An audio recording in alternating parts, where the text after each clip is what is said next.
the funny story we ought to be telling each other here in America, where we've watched the Republican Party be the party against taxes for the last century. A tariff is a tax, which means the leader of the Republican Party is slapping the whole world with taxes. What I'm about to reveal will completely destroy everything you thought you knew about Trump's economic strategy. America just elected its own economic executioner, and he's already sharpening the blade.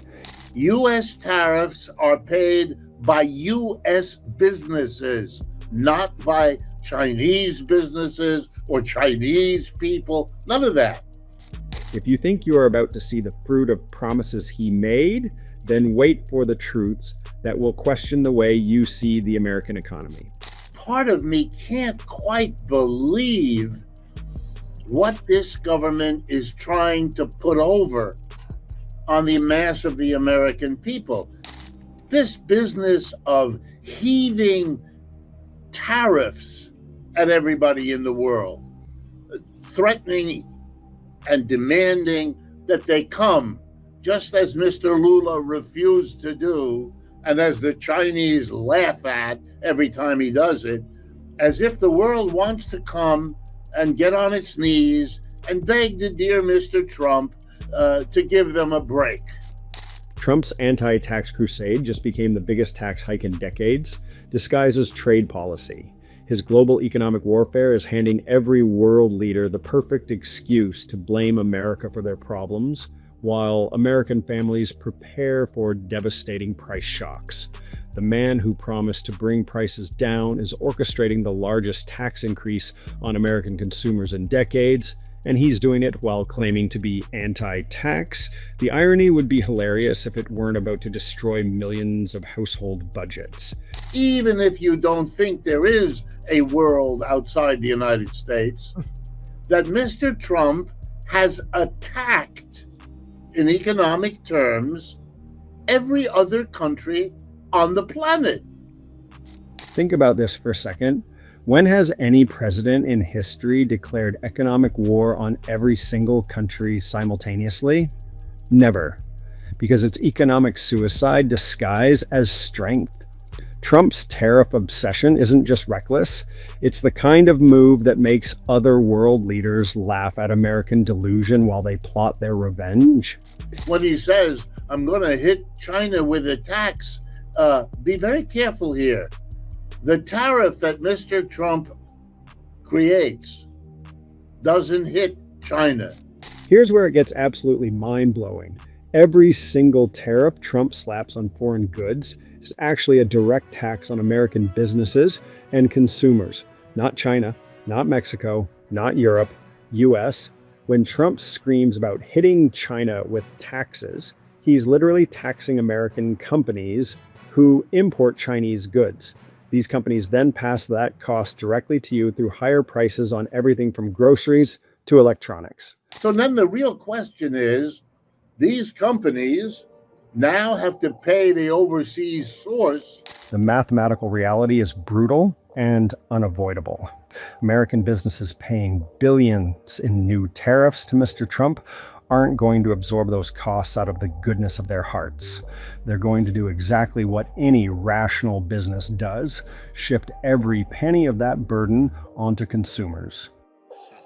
I think we're about to witness the most predictable economic disaster in modern history, and Trump's supporters are cheering for their own financial destruction. Every leader on earth discovering that the country is subject to a tariff, which will make it harder for the producers in that country to sell in America because Americans have to pay that tax on what those countries sell. But here's the part that should terrify every American. Trump didn't just pick a fight with one or two countries. He declared economic hostility against the entire planet. Every world leader now has the perfect excuse to blame America for their economic problems, even when those problems have nothing to do with us. He handed them a golden scapegoat on a silver platter. Consider the psychological warfare aspect of this strategy. when Brazilian President Lula openly refuses Trump's demands, when Chinese officials literally laugh at his threats. They're not just rejecting his policies, they're demonstrating to their citizens that America is the problem. Trump's aggressive posturing is transforming America from a respected trading partner into a global economic bully that everyone wants to see fail. We're going to be stuck with rising prices just as soon as Americans have used up all of the inventory they built up over the last 6 months, watching Mr. Trump threaten tariffs on the whole world. The inventory buildup over the past 6 months proves businesses saw this economic train wreck coming from miles away. Smart companies stockpiled goods before tariffs could hit, but that buffer won't last forever. Once those pre-tariff inventories run out, American consumers will face the full, brutal reality of Trump's tax increases disguised as trade policy. Then you're going to see the rising prices. And they're going to hurt Mr. Trump because, remember, he campaigned on promising the opposite, lower prices. What makes this situation even more absurd is Trump's fantasy that tariffs will bring manufacturing back to America. He tried this exact playbook during his first presidency, and it failed spectacularly. Companies didn't rush to build factories in Ohio.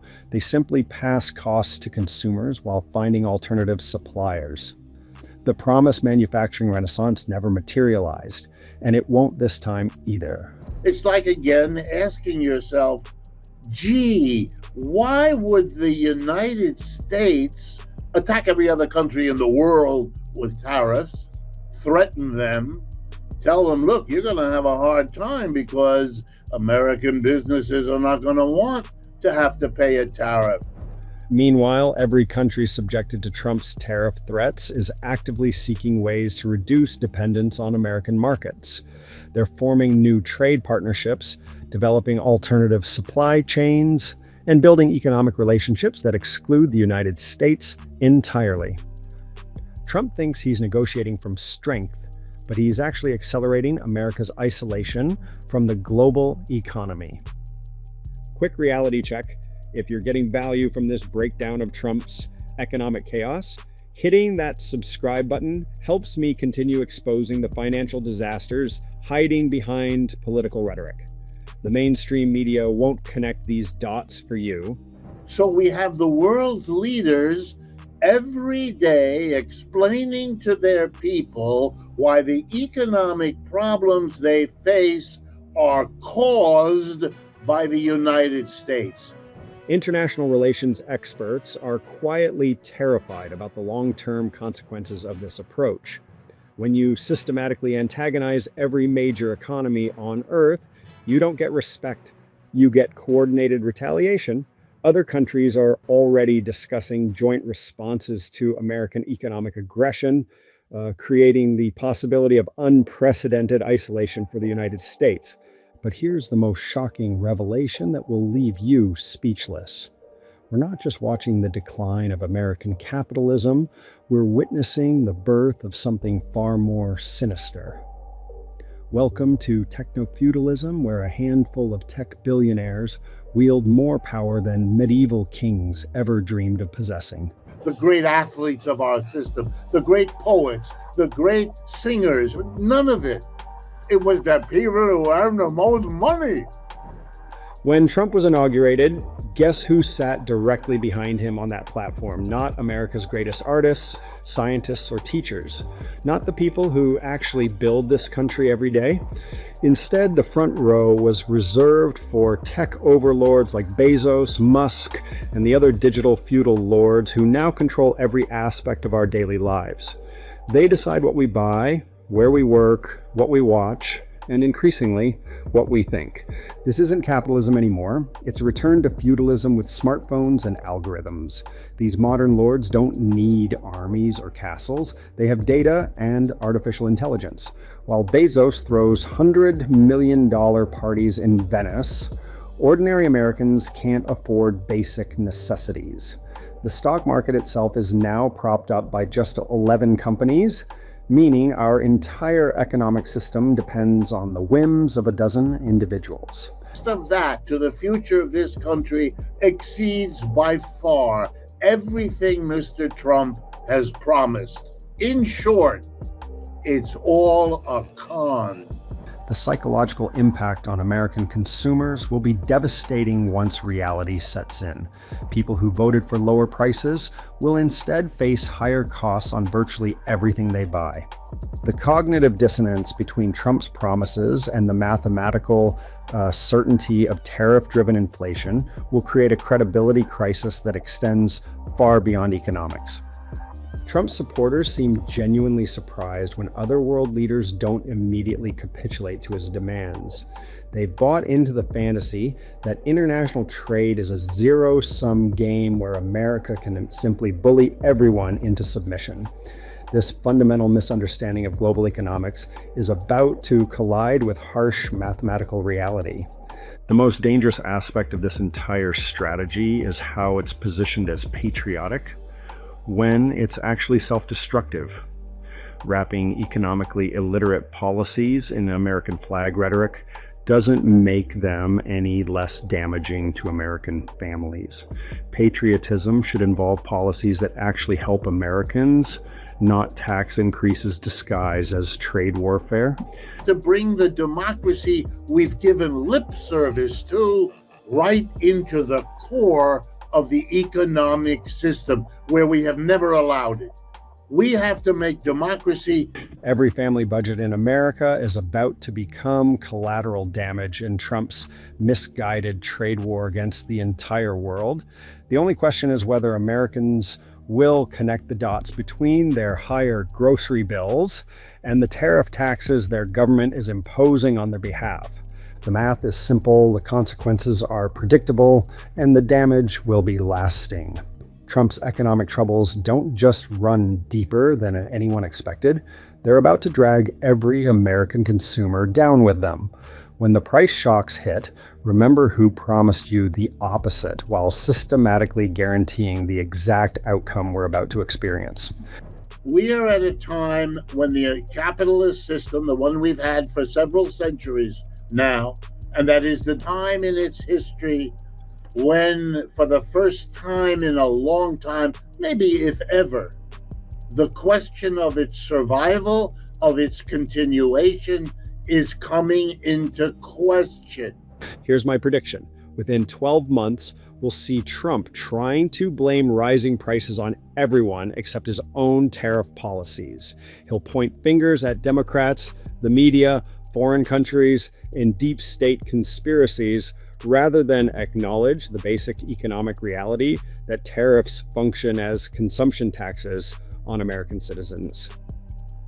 The American dream isn't just dead, it's been deliberately murdered and replaced with digital serfdom. We're all working for the algorithm now, and the algorithm belongs to people who view us as nothing more than data points to be monetized and controlled. Don't forget to subscribe and like this video. See you in our next video with the most shocking economical truth of American society.